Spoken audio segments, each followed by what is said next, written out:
国际消息，咱要赶紧来关心美国真出名的查某歌手 Lady Gaga， 伊伫巴西开演唱会时阵是险险啊去互炸弹攻击，加在警方有提早发现，嘛已经抓到2个嫌犯。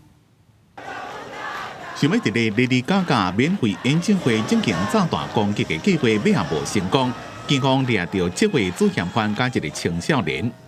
Fazer atentado ao show da cantora Lady Gaga, de cunho de orientação sexual, ou seja, para atingir o público LGBTQIA+, e também o alvo de Macaé num cunho religioso, porque ele dizia que essa cantora era satanista. 警方讲，嫌犯进前伫咧招参加的人，要用简单的爆炸装置进行攻击，目的是为了要伫社群媒体蹭红。纽约市政听讲，这场演唱会有210万人参加，是政府出钱办，希望振兴经济，估计会当有1亿美金的收入。Gaga, we love you.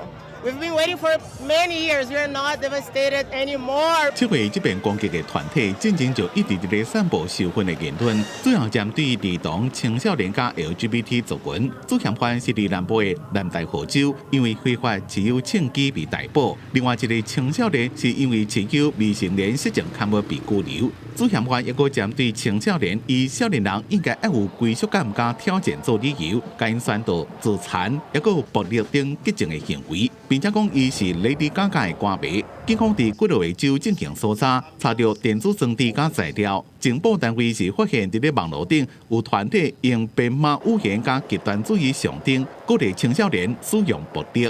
公司新闻黄文玲编辑。